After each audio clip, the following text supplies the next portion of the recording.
Hello student, स्वागत है आपका मेरे चैनल पे। आज देखिए हम बात करने वाले हैं यानी कि सर्वनाम के बारे में, जो कि सभी परीक्षार्थियों के लिए बहुत बहुत यानी कि इम्पोर्टेंट है। अगर आपने इससे पहले संज्ञा का वीडियो नहीं देखा, चाहे शब्द विचार का, चाहे वर्ण विचार का वीडियो नहीं देखें तो प्ले लिस्ट में वीडियो का हिंदी का अलग है, चाहे देख सकते हैं आप। चाहे 9 का स्टूडेंट हो, चाहे 10 का, चाहे 11 का, चाहे 12 का, जो भी आप स्टूडेंट हो, सभी एग्जाम के लिए बहुत ही जरूरी इंपॉर्टेंट है। ठीक है, वेरी वेरी इंपॉर्टेंट है, क्योंकि सभी एग्जाम में पूछता कि इनमें से कौन सा सर्वनाम है, इनमें से कौन सा व्यक्तिवाचक संज्ञा या जातिवाचक संज्ञा, इस तरह पूछ सकता है। या सर्वनाम की बात करें तो बहुत सारे नीचवाचक सर्वनाम, प्रश्नवाचक सर्वनाम, संबंधवाचक सर्वनाम, इस तरह पूछ सकता है। ठीक है, तो देखिए आज हम सर्वनाम के बारे में काफ़ी डिटेल से जानेंगे आप लोगों के साथ, उनका भेद जो है वो भेद के बारे में भी जानेंगे, सर्वनाम के बारे में। तो आज हम बात करने वाले हैं सर्वनाम के बारे में, जो कि काफ़ी सब परीक्षार्थियों के लिए काफ़ी महत्वपूर्ण और काफ़ी अच्छा है। ठीक है, तो सबसे पहले हम बात करेंगे सर्वनाम के बारे में, जो कि सर्वनाम क्या है। देखिए सर्वनाम क्या है, तो देखिए इसका डिफिनेशन का बात करें तो कि सर्वनाम किसे कहते हैं। देखिए कुछ संज्ञा के आपको बताए थे, संज्ञा किसे कहते हैं। तो संज्ञा क्या है, किसी व्यक्ति का नाम, चाहे वस्तु का नाम, चाहे स्थान का नाम। अब बोलेंगे तो ये तो वही डिफिनेशन हो गया। तो देखिए वो डिफिनेशन है सेम वही डिफिनेशन, लेकिन कुछ अलग से, मतलब कि दुनिया में जितना भी नाम है उसे संज्ञा कहते हैं, आप जानते हैं। लेकिन यहाँ वो नहीं कह रहा है कि जैसे आप तो जानते हैं कि किसी नाम को संज्ञा कहते हैं, नाउन कहते हैं, आप जानते हैं। लेकिन यहाँ सर्वनाम का बात करें, तो सर्वनाम का जब बात करते हैं, सर्वनाम का उपयोग का बात करें, सर्वनाम का उपयोग कहाँ होता है। सर्वनाम का उपयोग है ना संज्ञा के स्थान पर होता है। कहाँ उपयोग होता है, ये सर्वनाम का उपयोग का बात करें। संज्ञा कहाँ, यानी कि कहाँ लगता है सर्वनाम, कहाँ उपयोग किया जाता है, कहाँ प्रयोग किया जाता है, इसका संज्ञा के स्थान पर किया जाता है। संज्ञा का जहाँ स्थान होता है वहीं इसका प्रयोग किया जाता है सर्वनाम का। क्या, सर्वनाम का उपयोग संज्ञा के स्थान पर किया जाता है। समझ में आ गया।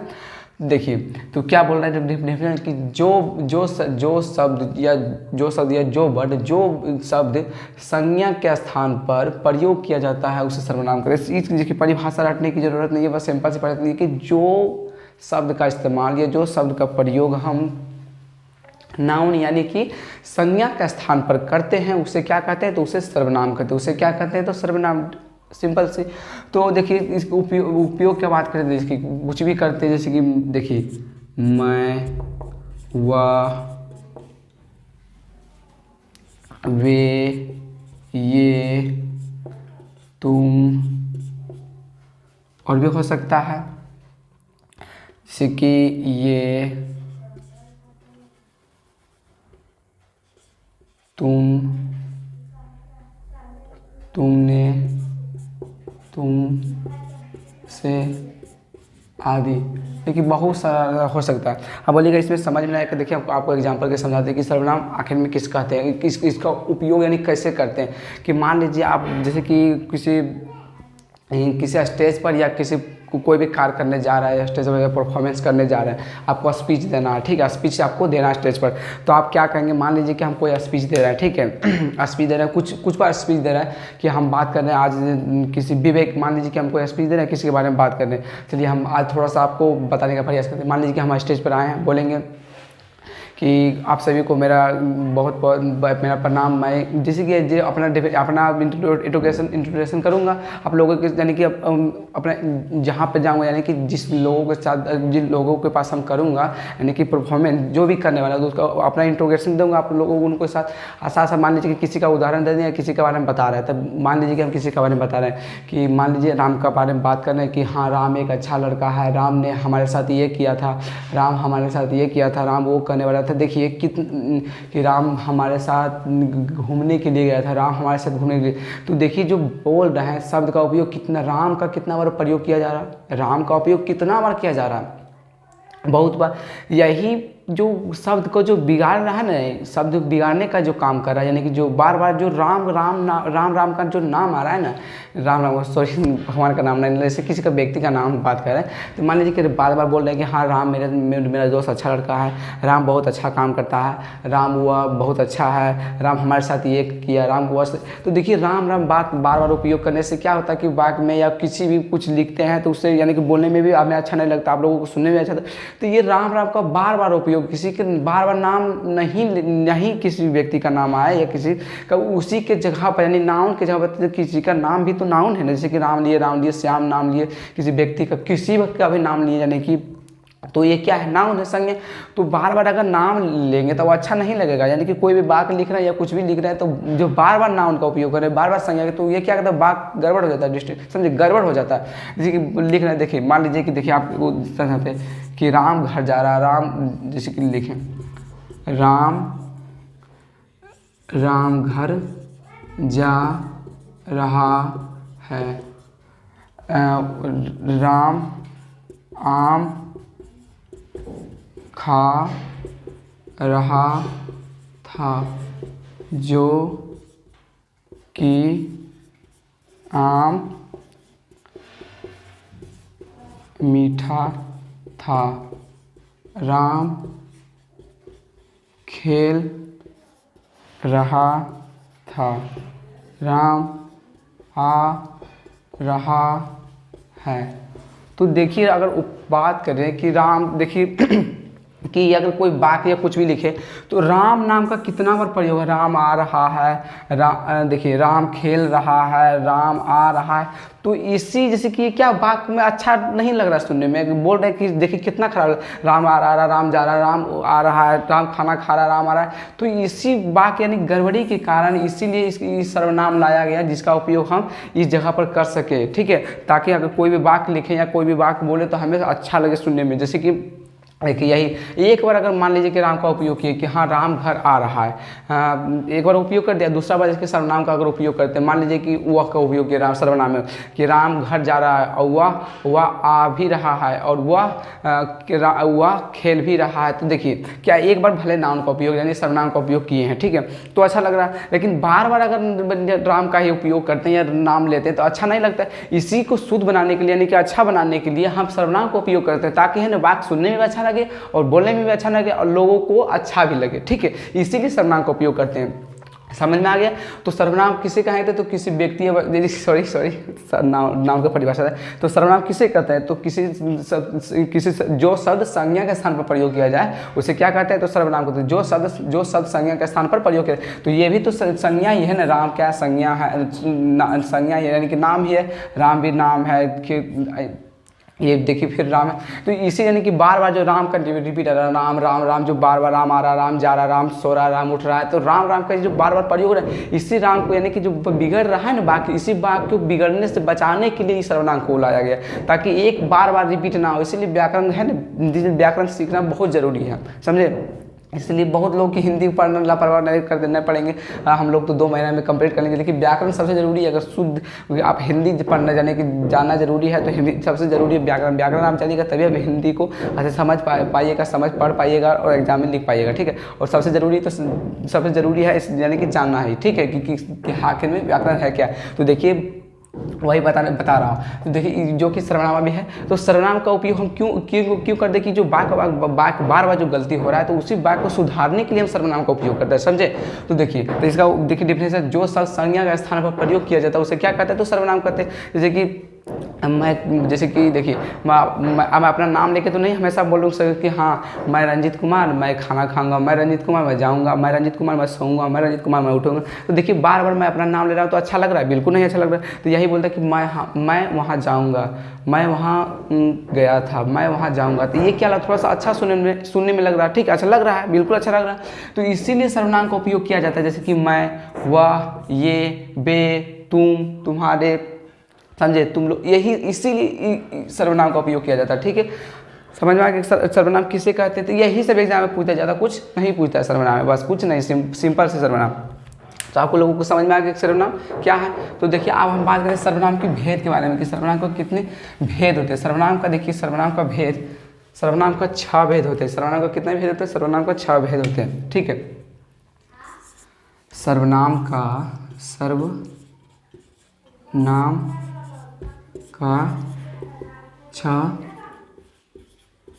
भेद होते हैं। सर्वनाम के 6 प्रकार के होते हैं। देखिए सबसे पहले पुरुषवाचक सर्वनाम, पुरुषवाचक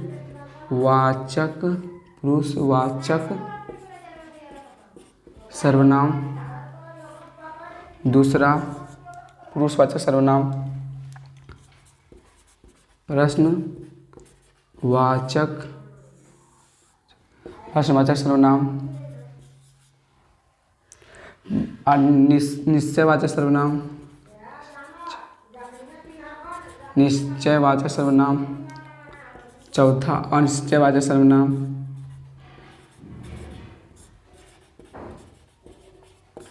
अनिश्चयवाचक सर्वनाम। पाँचवा की बात करें तो प्रश्नवाचक सर्वनाम,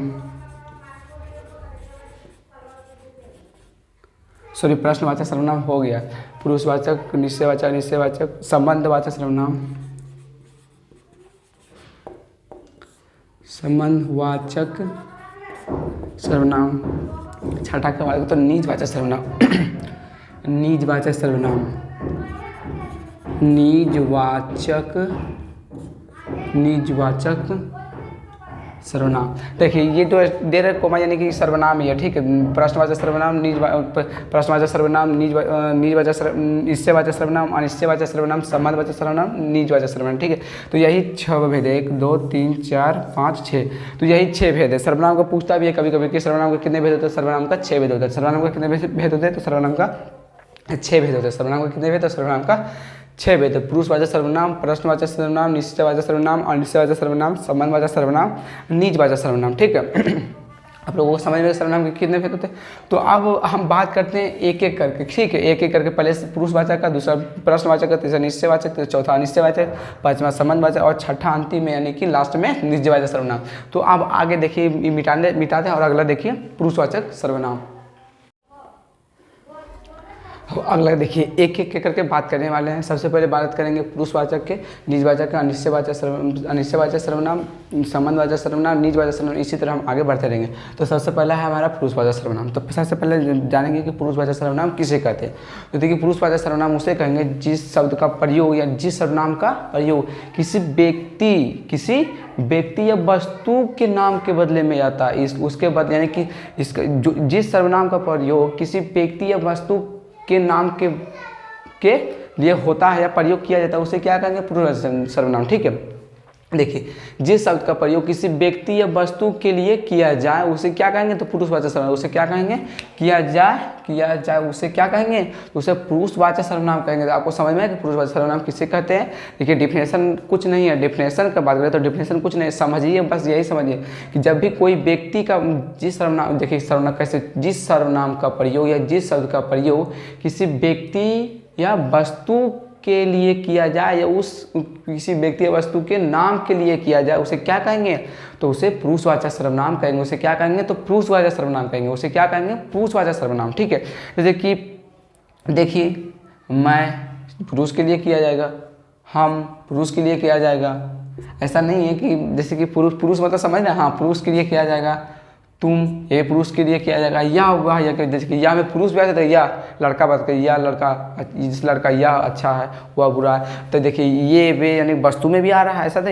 इसीलिए बोला कि जिस शब्द का प्रयोग किसी व्यक्ति या वस्तु के लिए, बस पुरुषवाचक में यही देखना कि किसी व्यक्ति या वस्तु की बात करेगा, किसी व्यक्ति या वस्तु के नाम के साथ जिसका प्रयोग हुआ वो क्या कहलाएगा, तो पुरुषवाचक सर्वनाम कहेंगे। उसे क्या कहेंगे, तो उसे पुरुषवाचक सर्वनाम कहेंगे।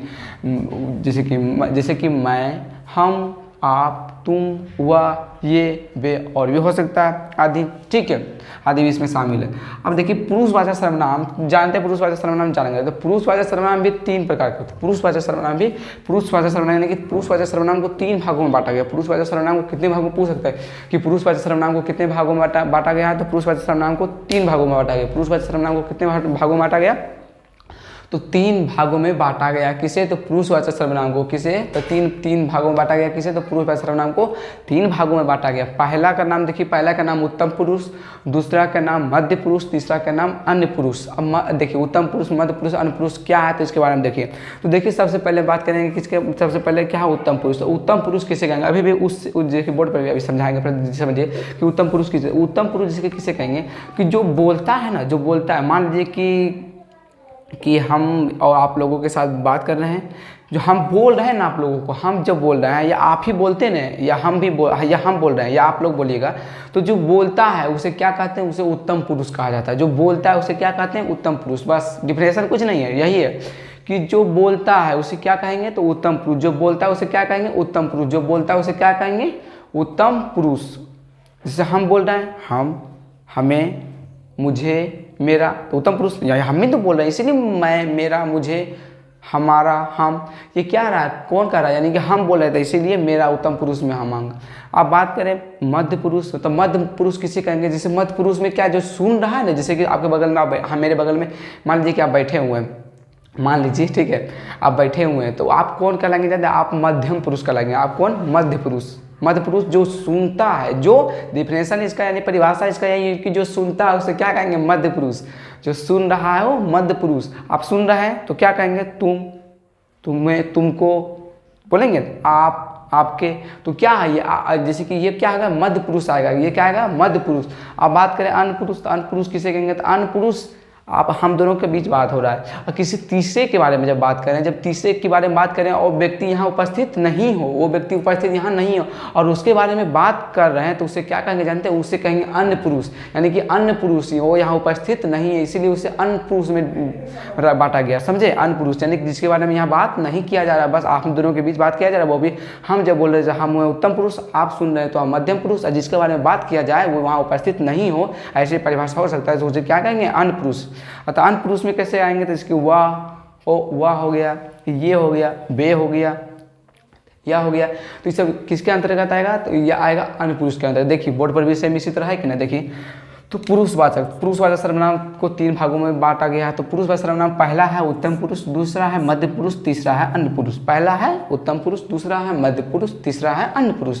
तो सबसे पहले देखते हैं उत्तम पुरुष के। आपको बताया कि जो वक्ता होता है, जो वक्ता मतलब कि जो बोल रहा है, जो बोलने वाला होता है उसे क्या कहेंगे, तो उसे कहेंगे उत्तम पुरुष। जो बोल रहा है उसे क्या कहेंगे, तो उसे उत्तम पुरुष कहेंगे। क्लियर, कि जो बोल रहा है उसे कहेंगे, देखिए बोलने वाले को उत्तम पुरुष कहते हैं। जैसे कि देखिए मैं हो गया, मैं बोल रहा हूँ, इसलिए मैं, हम, हमारा या हमें, मुझे, मेरा, ये सब किसके अंतर्गत आएगा, ये उत्तम पुरुष के अंतर्गत। और भी आदि हो सकता है, ठीक है। अब देखिए मध्य पुरुष, मध्य पुरुष यानी मध्यम पुरुष। मध्य पुरुष किसे कहेंगे, जो सुनता है। आपको बताया अभी तुरंत कि जो सुनता है, हम बोल रहे हैं, आप सुन रहे हैं, तो आप किसके अंतर्गत आएगा, यानी कि मीडियम यानी कि मध्य पुरुष के अंतर्गत आएगा, ठीक है। तो मध्य पुरुष देखिए, सुनने वालों को मध्य पुरुष कहते हैं। सुनने वाले जो सुन रहा है, हम आपको पढ़ा रहे हैं या सिखा रहे हैं, तो किसके अंतर्गत आएगा, किसके अंतर्गत आएगा, तो वो मध्यम पुरुष यानी कि मध्य पुरुष के अंतर्गत। सुनने वालों को मध्य पुरुष कहते हैं। जैसे कि तुम, तुमको, आप, आपको, आप समझ आए। इसलिए आप जो सुन रहे हैं ये मध्यम पुरुष के अंतर्गत। और भी आदि हो सकता है, ऐसा नहीं है कि नहीं होगा। अन्य पुरुष के देखिए, अन्य पुरुष किससे कहेंगे, जो आपको बताया कि अन्य पुरुष से कहेंगे जो कि जिसके बारे में हम बात कर रहे हैं और वो वहाँ उपस्थित नहीं हो, वो किसको कहेंगे। देखिए अन्य पुरुष किसे कहेंगे, कि जिसके बारे में बात कर रहे हैं और वो वहाँ उपस्थित नहीं हो, जिसके विषय में बात किया जाए और वो वहाँ उपस्थित वह स्थान पर नहीं हो, यानी कि अन्य जगह पर हो, उसे क्या कहेंगे, उसे अन्य पुरुष कहेंगे। उसे क्या कहेंगे, उसे अन्य पुरुष कहेंगे। तो अन्य पुरुष किसे कहेंगे, जिसके बारे में बात करें, तो जिसके विषय में कुछ कहा जाए उसे क्या कहेंगे, तो उसे अन्य पुरुष कहेंगे, समझे। देखिए ये, वे, वह, ये आदि भी इसमें शामिल है। तो क्लियर हो गया कि पुरुषवाचक सर्वनाम के। देखिए फिर से बताया पुरुषवाचक सर्वनाम किसे कहते हैं, जब जिस सर्वनाम का प्रयोग, या बोल सकते हैं जिस शब्द का प्रयोग किसी व्यक्ति या वस्तु के बदले किया जाए या उसके नाम के बदले किया जाए, उसे पुरुषवाचक सर्वनाम कहेंगे। जैसे कि मैं, हम, हमें, तुम, तुम्हारा, ये सब किसके अंतर्गत है, ये सब आएगा पुरुषवाचक सर्वनाम। पुरुषवाचक सर्वनाम के इसको 3 भागों में बांटा गया, उत्तम पुरुष, मध्यम पुरुष, तीसरे 3 भागों में बांटा गया पुरुषवाचक सर्वनाम को। पहला है उत्तम पुरुष, दूसरा है मध्यम पुरुष, तीसरा अन्य पुरुष। उत्तम पुरुष किसे कहेंगे, जो बोलता है उसे उत्तम पुरुष यानी उत्तम है, उत्तम पुरुष। मध्यम पुरुष उससे जो नीचे है, जब सुन रहा है उसे मध्यम पुरुष। और जिसके बारे में बात किया जाए वो वहाँ उपस्थित नहीं, अन्य पुरुष। ये देखिए एक बार आप इसे वीडियो देख लीजिएगा, आपको है ना दूसरा बार कॉपी पलटने का जरूरत नहीं पड़ेगा, ठीक है। मैं वादा करता हूँ आप क्लियर से अगर वीडियो देखिएगा, समझिएगा, तभी। ऐसा नहीं कि इधर देख रहे हैं कि किसी और जगह ध्यान है, तो ऐसा नहीं हो सकता, समझे। एक बार क्लियर से देखिए तब आपको समझ में आ जाएगा। तो इतना क्लियर। अब पुरुषवाचक सर्वनाम हो गया। अब अगला देखते हैं निश्चयवाचक सर्वनाम, ठीक है। अगला देखते हैं निश्चयवाचक सर्वनाम। अब देखिए हम इससे आगे बात करते हैं। ये हो गया, यानी कि एक हो गया पुरुषवाचक सर्वनाम। अब देखेंगे निश्चयवाचक सर्वनाम, निश्चयवाचक सर्वनाम, और दूसरा देखेंगे अनिश्चयवाचक सर्वनाम। पहला निश्चयवाचक सर्वनाम, दूसरा अनिश्चयवाचक सर्वनाम। देखिए निश्चयवाचक सर्वनाम किसे कहते हैं, निश्चयवाचक सर्वनाम किसे कहते हैं?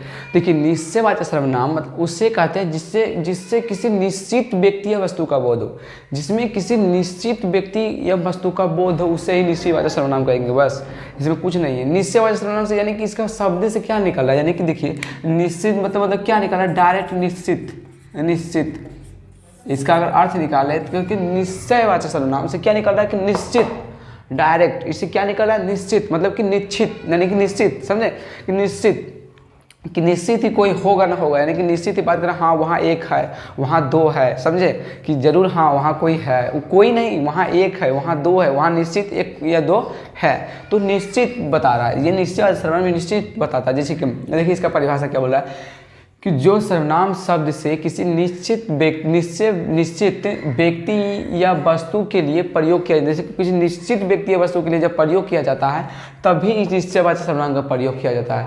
निश्चयवाचक सर्वनाम का प्रयोग तभी हम करते हैं या आप करते हैं या कोई भी करता है जब किसी निश्चित या जब कभी निश्चित व्यक्ति या वस्तु का बोध जब होता है कि हाँ हाँ निश्चित व्यक्ति है, निश्चित व्यक्ति या निश्चित वस्तु है, तभी हम किसका निश्चयवाचक सर्वनाम का उपयोग हम करेंगे। ठीक है, देखिए बैकग्राउंड में थोड़ा आवाज़ आता होगा क्योंकि बगल में थोड़ा काम हो रहा है, कुछ काम भी थोड़ा सा हो रहा है। ठीक है, इसी कारण बैकग्राउंड में थोड़ा आवाज़ आता है, सही इसके लिए क्षमा चाहता हूँ। तो देखिए निश्चयवाचक सर्वनाम किसे कहेंगे, निश्चयवाचक सर्वनाम उसे कहेंगे जिसमें निश्चित व्यक्ति या वस्तु का बोध हो, यानी कि निश्चित ही कोई ना कोई व्यक्ति या वस्तु होगा तभी हम इसका उपयोग करेंगे निश्चयवाचक सर्वनाम का प्रयोग, समझे। तो देखिए आप बात देखिए या देखिए समझाते हैं। जैसे में एग्जाम्पल में यह हो सकता है, वह हो सकता है, ये हो सकता है, वे। देखिए अब बोलिएगा कैसे, या जैसे कि लिखेंगे, जैसे कि आज पूछ लीजिए या घोड़ा, या घोड़ा मेरा है।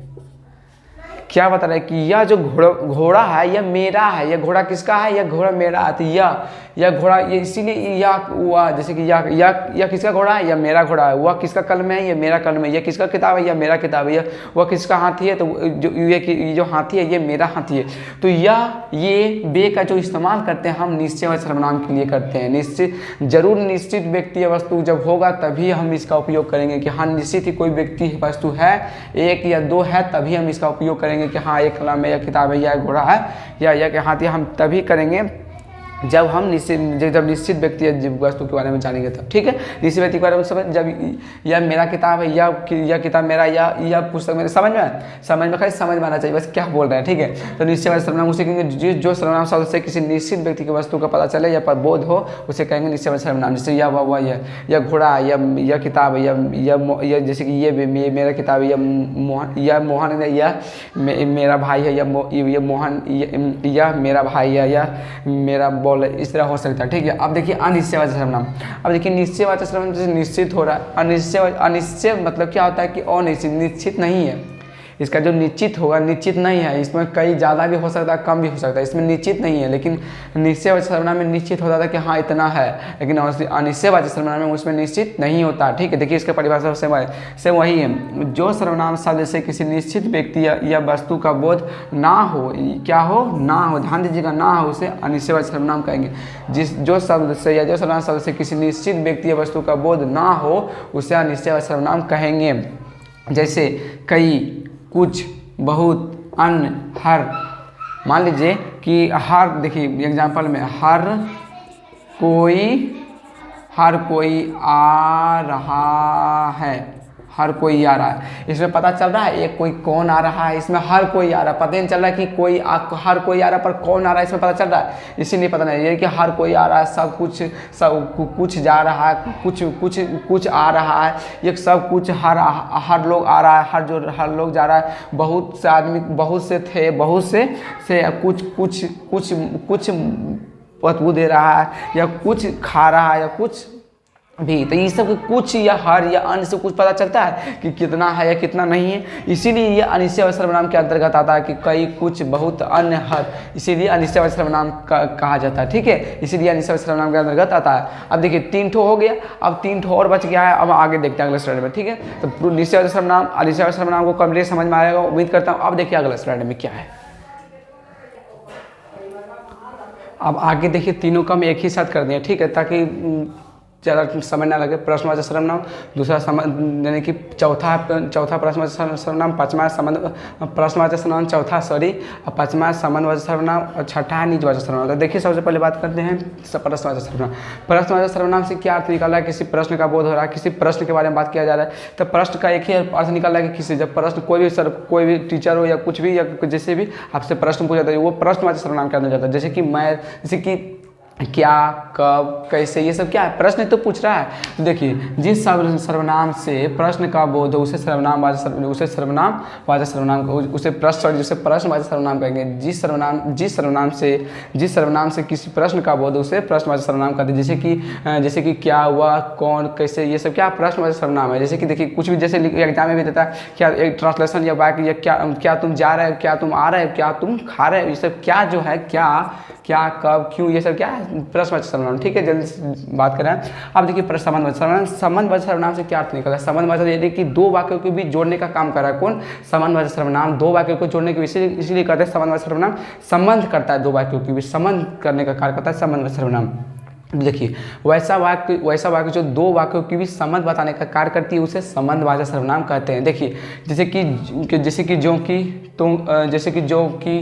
तो, जो, सो इत्यादि और भी हो सकता है। संबंधवाचक सर्वनाम देखिए जो जागता है वो सो पाता है, जो मेहनत करता है वो पाता है। ये सब जैसे कि जो, सो, तो ये सब किसके अंतर्गत है? तो संबंधवाचक सर्वनाम। संबंधवाचक सर्वनाम जैसे कि दो वाक्यों के भी संबंध जोड़ने का कार्य करते हैं, यानी कि एक दूसरे को जोड़ने का काम, यानी दो वाक्यों को जोड़ने का काम कौन करता है? तो संबंधवाचक सर्वनाम। अब अंतिम है क्या? निजवाचक सर्वनाम। निजवाचक सर्वनाम कहेंगे निज मतलब कि खुद, मैं आप बोल रही है खुद तो निजवाचक सर्वनाम उसे कहेंगे जो अपनेपन का बोध कराए, खुद, उसे निजवाचक सर्वनाम कहेंगे। जैसे कि मैं स्वयं खाता हूँ, मैं स्वयं उठता हूँ, मैं स्वयं जाता हूँ। ठीक है, मैं अपनेपन का बोध, जैसे कि देखिए स्वयं, खुद, अपने, इसका परिभाषा देखिए वैसा सर्वनाम जो अपनेपन का बोध करता है, उसे बोध कराता है या करता है, उसे क्या कराता है? उसे निजवाचक सर्वनाम कहते हैं। देखिए जैसे स्वयं,